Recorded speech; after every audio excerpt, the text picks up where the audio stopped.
Hey guys, I'm Michelle Islanian. I am a hair colorist here in Miami, Florida. I am going to show you today how to remove creative color from hair. So all of these creative colors are semi-permanent and they're beautiful and everyone is having so much fun with all these trends and tones. I am so excited for it. Now what I have noticed is that there's so much fun to change. So changing these colors is not that easy, especially when they want to change the color before it's even faded out.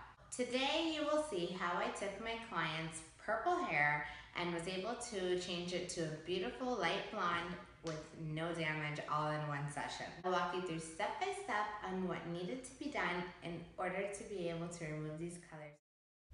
This is my client's hair before we began to work on it.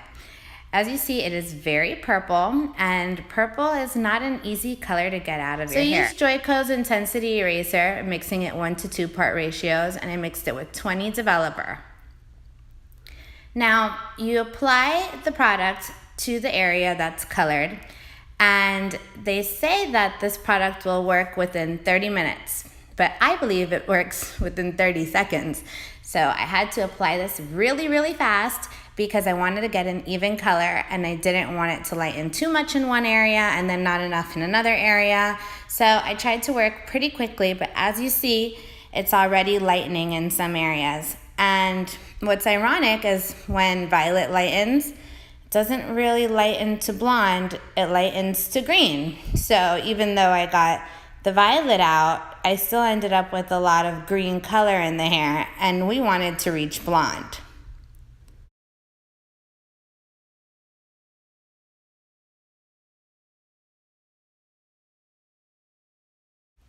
Once the hair has lifted evenly, rinse thoroughly, and shampoo, then condition the hair. Although Joico's Color Intensity Eraser worked miracles, it's still a little green.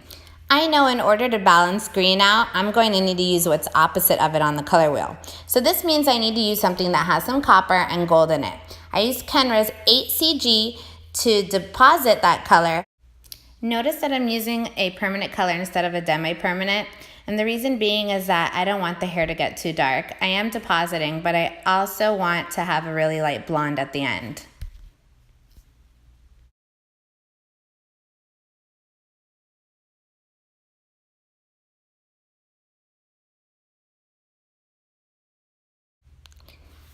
Next, leave the room and leave the camera on so that your client thinks she's alone and no one's watching while she checks to see if her color's changing or not.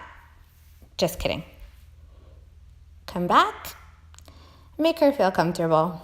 We'll be fine. Look at how that color's changing already.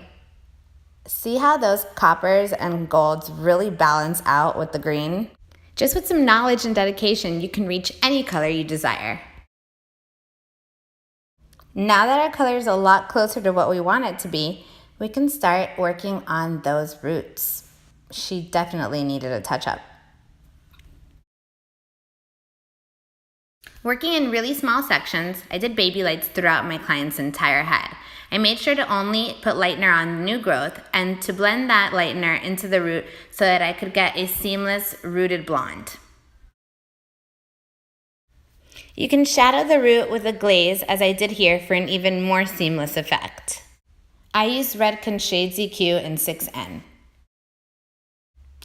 After 8 long hours, we finally reached the blonde that we desired, and may I say, it is extremely rewarding.